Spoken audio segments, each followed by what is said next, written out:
I think today's society in America has a problem.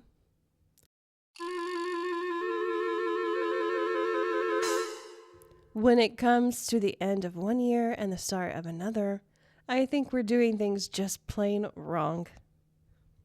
I've been thinking about this concept for several weeks now as someone who has loved Christmas and the overall holiday season for decades, absolutely struggled to get in the spirit of things for 2024. You know what I think? I think we are trying way too hard to cram all of the wonder and beauty of a season into a teeny tiny window of time. The result? We end up flying through special moments during the front half of said season, only to find ourselves exhausted and unsatisfied for the back half. Isn't it time to end the madness? Or if we can't be that drastic, perhaps fine-tune the approach a bit? Hi there, I'm April, and it's my joy to welcome you back to Fletcher House Garden. We're kicking off our second year, and therefore our second season here on the YouTube platform. I invite you to join us whenever you can to experience a regular dose of our life in a quaint town nestled in southwest Tennessee. Here's some context from my admittedly biased point of view. I'm done rushing through all that winter has to offer us during 2 months, essentially November and December, even though winter has and most likely will continue to last for 3.5 to 4 months. I have a theory that we lost our sense of compass, our North Star, if you will, somewhere along the way. I cannot say that I'm surprised because, after all, there are several key holidays near the end of our calendar year, and generally speaking, the late autumn to winter transition has become a bit blurred and congested. Please tell me you can relate to this.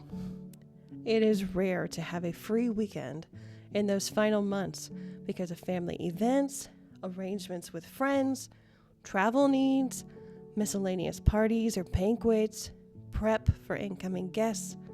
The list goes on. To compensate for that feeling of lack of time, some of us, myself included, annually opt to decorate early for the holiday season so that we can be present for those special moments to come. You know, actually enjoy ourselves. May I please openly admit that this annual routine is no longer working for me? I'd appreciate your consideration.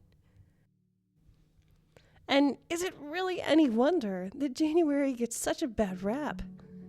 We speed through those months of November and December, like I said, jam-packing those weeks with all the glorious things we think winter has to offer. We wear ourselves plumb tired and slide right into January each year, exhausted and complaining that we have cases of the winter blues. Now, I'm not saying that winter blues is not legitimate. I am more so suggesting that many are misusing, or dare I say, abusing, the condition. This may be controversial to say, but in most cases, I suggest the circumstances are self-inflicted. As an alternative to our current state, I firmly believe we should step back, throw a spotlight on the errors in our well-intended ways, and take a cue from nature as a means of correction. Simply put, the winter season does not align with the calendar year, and as that saying goes, poor planning on the calendar maker's part does not constitute an emergency on nature's part. Well, something like that. Would you consider adopting a different approach? That's what I continue to ask. And I genuinely am making this consideration. The beautiful thing about it is there are a myriad of ways to do this. In fact, let me share some of the ideas I'm implementing starting this year. I'm continuing seasonal drinks into January, such as hot teas and hot ciders. On a similar note, I am not going to stop baking seasonal treats. In fact, I just made a homemade apple crisp this weekend when all of the snow hit our area, and it was a hit. I'm talking husband approved. I'm going to intentionally reserve time to curl up with a blanket on one of our couches, to read a book, enjoy a seasonal movie, or even enjoy a seasonal craft. These are simple joys that aren't only reserved for late fall or early winter.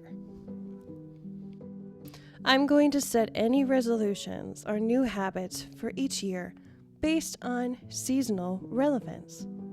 Call me crazy, but I think one of the reasons so many people fail to keep New Year's resolutions is because it's not natural to set those things in January, aka the middle of winter.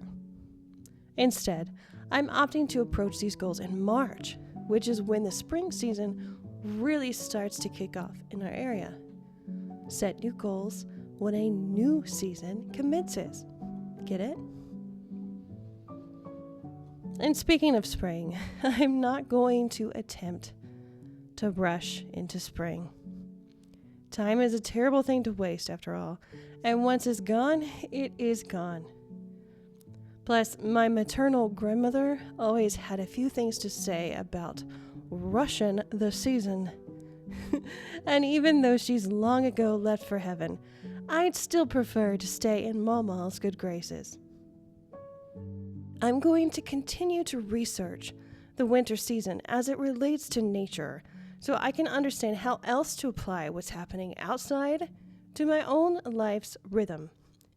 This brainstorm started with a strong, yet simple conviction regarding plants going dormant and animals hibernating for the bulk of the season. That's a clear sign that we're allowed to push against the prevailing hustle culture, am I right? Well, I do grin at the idea of sleeping for a season like a cozy teddy bear. Alas, I'm an adult person with real responsibilities. But I can realistically slow things down during all of winter. Rest assured, I will continue to keep you updated on this new approach I'm recommending to help us enjoy the full winter season as it naturally occurs. I do understand some of the actionable ideas I just listed seem pretty small, and that's okay. Small steps still equate to progress. And I'd love to read any other ideas you may have, so please be sure to leave me a comment. You may be way ahead of me on this whole subject, and if so, please share your wisdom. Or you may think I'm making a mountain out of a molehill, and darling, you're certainly entitled to your opinion. If you've enjoyed this episode, I do hope you'll consider visiting us again soon, or even subscribing to our channel. I look forward to discovering what the second year on YouTube has in store for Fletcher House Garden, and I invite you to experience it with us. Until next time, take care.